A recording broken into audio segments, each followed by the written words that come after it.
Well, good morning, church. It is great to be together and to share in this story. I have to be honest. I think this Syrophoenician woman's story has we have a love-hate relationship. How many of you at least know this story of Jesus telling this woman that she's not first in line, right? That he's come for the children of Israel and that she's a Gentile, and he sort of calls her and her people a dog. How many of you have heard this story before, at least? Okay. How many of you love this story? You love it for the feminist perspective, that she speaks up to him and that she makes him change, she learns him a thing or two. How many of you love it because of that story, that part of the story? How many of you really don't like this story because it casts Jesus as like a little bit incompetent, like he's not all the way there, and that kind of bothers you? Anybody? Okay, all right, so we're split down the middle, basically. Yeah, it's a love-hate story. Awesome, that's right where we want to be today. I think that's the point of the story. I mean, I could sit down right now. You know I'm not going to. But the point of the story is that it jars us and it makes us think deeply about how we view Jesus because of this story. I think a lot of times we say, Jesus was perfect. He said everything perfect. He was on point, on message all the time, except that story with the Syrophoenician woman. I think we often experience that. In fact, this time last year, I was doing a confirmation interview with one of our young people who are so bright and capable and excellent theologians. And she said, I love that story of the Syrophoenician woman, Pastor Daniel, because I like to think of myself as a follower of Jesus, and I worry sometimes that Jesus is so perfect that I can't follow him, but he messed up with that woman, with that Syrophoenician woman, and that makes me feel like I can follow him.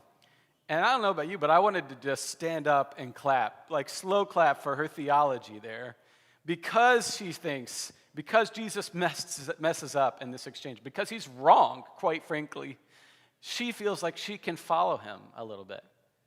And so the classic interpretation of this story, which is a really good one, right, is that she changes his mind. She teaches him, right? And the banter is perfect. It is so good, y'all. It is on point, right? Jesus says this thing. First of all, Jesus is tired, okay? Do any of us say our best things when we're tired? No, we really don't. Jesus is tired. He's worn out. He's tired of traveling up in Gentile country, right? And he's there and he's trying to be alone. And then this woman comes and finds him on behalf of her daughter, and she says, you know, I know that you have power and I need you to heal me. And he says, I came for the children of Israel, right? I came to them first. So he doesn't necessarily say no entirely, but he does say, I came to serve them first. And she says, in a very witty retort, right? He calls her and her people a dog, which was pretty common for the way Jews talked about Gentiles, right, back then. I think we get caught up in, like, he's calling her a B word, right? But actually, culturally, it was sort of a common slur. I'm not excusing it, I'm explaining, like, what's actually happening there. And then she says yes and to his comment. He says, even the dogs, or he says, I come for the children of Israel and not for the dogs. The children eat before the dogs. And she says yes and to that. She says, yeah, but even the dogs get the crumbs that fall from the table onto the floor. Okay, the wittiness there is perfect because the word Jesus uses for children is the word for, like, inherited children, like begotten children. Like, these are I'm coming from the children of Israel who deserve my inheritance, my birthright, my children, right?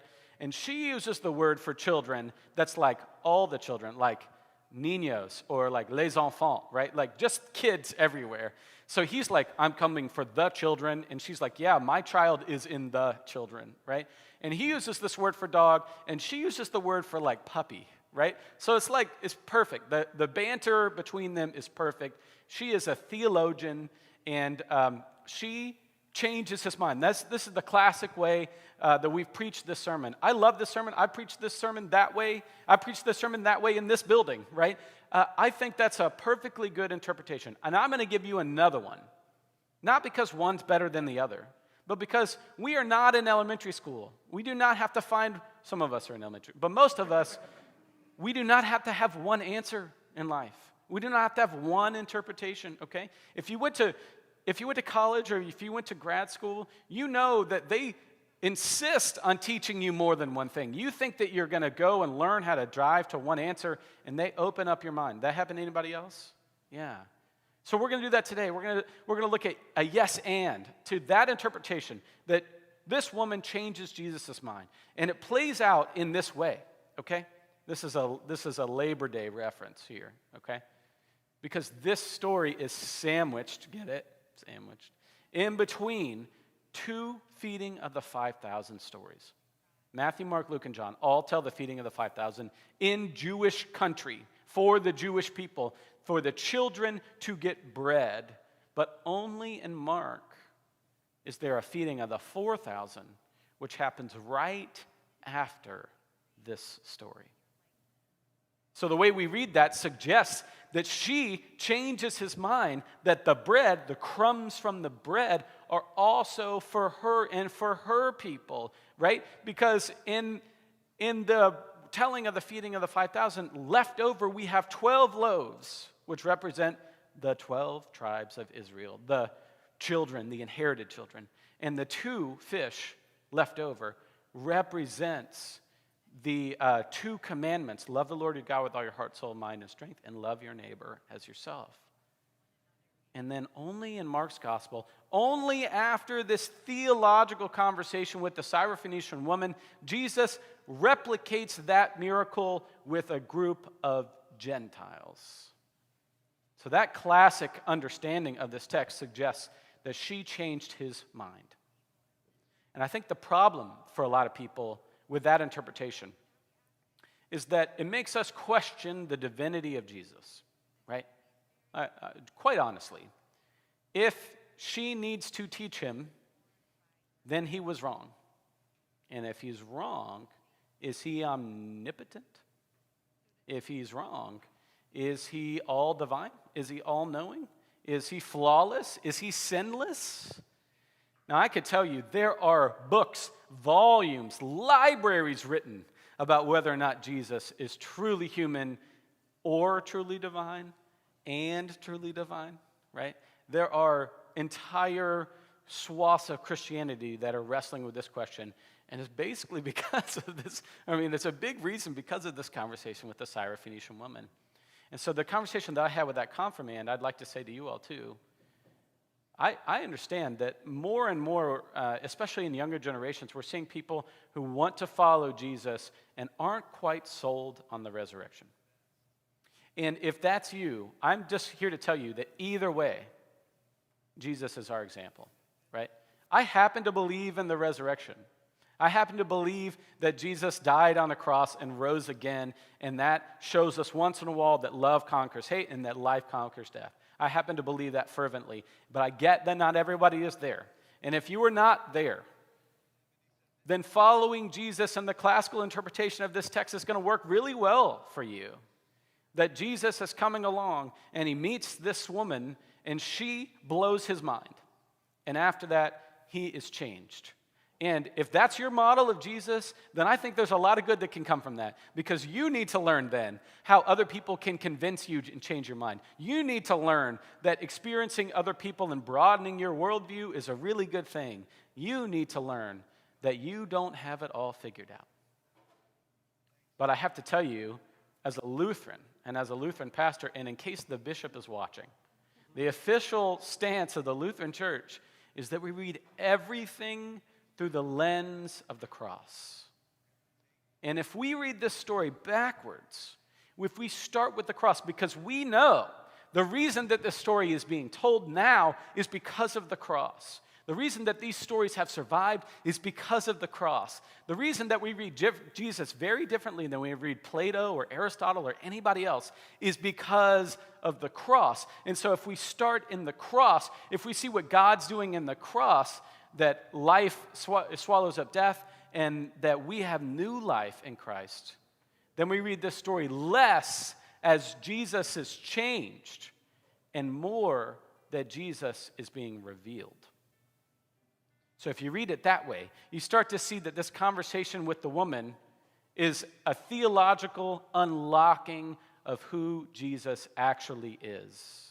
Not just for the children of Israel, but that the witty banter, the goal of it, was to show you that Jesus is actually for the whole world. And we see this play out all over this gospel lesson. The first one is because of the word bread. The word bread shows up. If we were doing a longer Bible study, I would show you every time the word bread shows up in Mark's gospel. And it shows up something like 8 times between chapter 1 and chapter 8. And then it disappears for 10 chapters and doesn't show up again until the Last Supper. Okay? The last 3 times that the word bread is used is in the feeding of the 5,000 in chapter 6, in this breadcrumb conversation with the Syrophoenician woman in chapter 7, and in the feeding of the 4,000 in chapter 8. And each time Jesus says, you do not understand that this bread that I'm giving you is actually my life. He says that every single time. And then when we get all the way to the Last Supper scene, he says, this is my body given for you. So if you read it from the cross going backwards, this witty banter with the Syrophoenician woman is another understanding of that his body is for you, for all people, for everyone, everywhere, not just the chosen, but for all of the children, all the niños, all les enfants. Then you have this thing like the messianic secret. In Mark's gospel, everywhere he goes, he tells them, shh, don't tell everybody who I am. And the reason he's doing that is because he doesn't want people to just think Jesus is a cool guy. He doesn't want you to read and understand what he's doing all along the way, all the healings he's doing, until you understand the cross.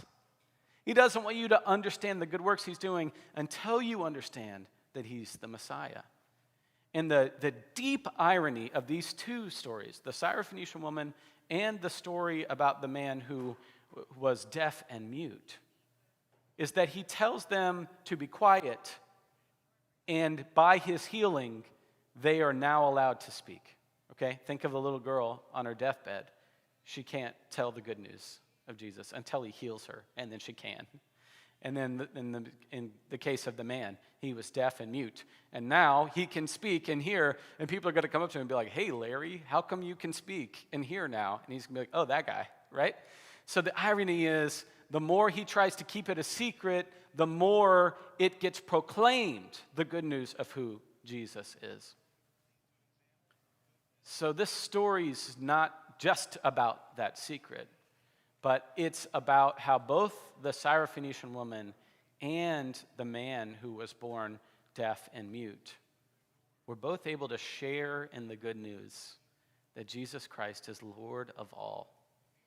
And the cross is really the connection point of how we understand all of these stories. And I think you can hold both ideas in your head. In one camp, Jesus is changed because he meets this woman, and her faith convinces him to do a new thing.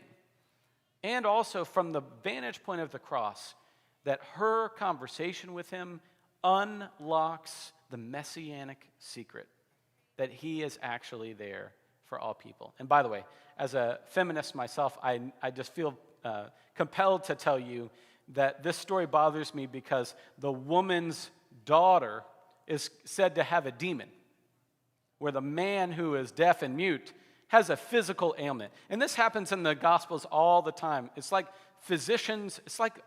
practically all the physicians are men. And it's like they practically don't understand women or women's bodies at all. I mean, literally, that's exactly what's happening here. So whenever a man has a problem, they're like, oh, he's got a physical problem. Whenever a woman's got a problem, they're like, that's a demon. I don't know anything about that, okay?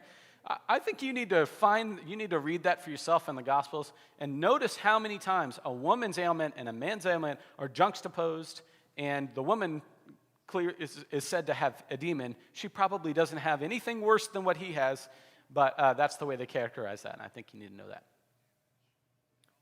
For me, when I read it from the cross going backwards, I see this story in a whole new light because of what I think the story is actually about. And I think it's actually about the people who interceded on behalf of others. The Syrophoenician woman is going way out of her way to bring healing for her little girl. And in the story of the man born blind, it's the entire crowd who shows up and they're begging Jesus, heal him, heal him. And if there's anything that starts at the cross and shows us what Christianity is, it is when we intercede on behalf of those who need help. So just a really quick story from this week. It was kind of a tough week in the office. Our administrative assistant, Ashley Cornelius, left her job last Friday. So this whole week we didn't have sort of our receptionist, also our administrative assistant, and sort of our secretary. And it was kind of nuts around here, wasn't it, Mike? It was a little bit nuts. You might have called and heard me answer the phone out of breath because I ran from my office to try and get to it. And we missed that a lot. And one of the things that happens is that people come in and they ask for help. And typically the administrative assistant does some intake, okay? We determine if they've been here in the last 6 months, because we try not to be in anybody's payroll, right? We try not to get the same people. And then she takes their photo IDs and, and she makes copies of them so that we have a record of it. And then she sort of does intake, and then they get to us. Well, because she wasn't there, a woman came in, and she has 2 kids. And she asked to speak to a pastor, and so they brought her to me. And I listened to her story for a while. First of all, if you know me at all, the fact that she had kids was like, I was ready to give her my wallet, basically. And then she tells me this story about how she's being kicked out of her apartment, and she has a male roommate, and now he's not right, and he's been treating her poorly, and he just demanded that she get out, and he shoved her and her kids out the door and locked it. And she called Dorcas, and Dorcas said, we can't help you with your lease because you're not on the lease. And she called Interact, and they said, unless he's physically assaulted you, that's not what we do. And so here we have a woman who's fallen between the cracks, and she's got 2 kids with her. And because her English is a lot better than my Spanish, let's be honest about that, her English wasn't that great. It was hard for her to talk on the phone with anybody. It was hard for her to be understood when she was wearing a mask. And here I was reading a lesson from James that Mike just read. Did you read that about when somebody comes in and they're dressed nice, and you say, sure, here's a seat for you. And somebody comes in and they're not dressed as nice, and you're like, go stand over there. I had just finished reading that. I'm reading that, thinking about this sermon, and then this woman walks in, and I'm like, Jesus, just leave me alone, once a week, please. And I just felt so compelled to help this woman that I called the Cary Police Department and told them I know Chris Hagley. By the way, if you ever have to call the police department, just let them know you know Chris Hagley. And a police officer met us at the apartment. I got her and her kids in my van. Fortunately, I have a child seat in my car. And then we get to our apartment, and I said, okay, the officer's here, and he's going to help us to get your stuff out. Well, then she got her stuff out, and then there's nowhere to put it but my van. So we load up my van with her stuff, and now I'm like, I've got all of her stuff in my van. So I took her to a motel, and we, the church, paid for 2 nights for her and her children to stay in the motel with all of their belongings. And she said, thank you. I don't know why you're helping me. And I said, because Jesus told me to. And that's my prayer for all of us, honestly. By the way, I had 50 emails to get to. I had a busy day ahead of me, okay? Right? And every time I looked at those emails versus helping her for 3 hours, which I didn't have to, that was not on my schedule. It was not on my planner. It was not in my email. It was not on my to-do list. I did not have those 3 hours in my mind. So if you haven't gotten an email from me and you've been waiting on one, now you know why. But Jesus finds us. And when we intercede on behalf of others, that's what the cross looks like. That's what Jesus looks like. And that's my prayer for all of us, is that God interrupts our lives and teaches us that the Scripture changes us, and we intercede on behalf of those who need us. Amen.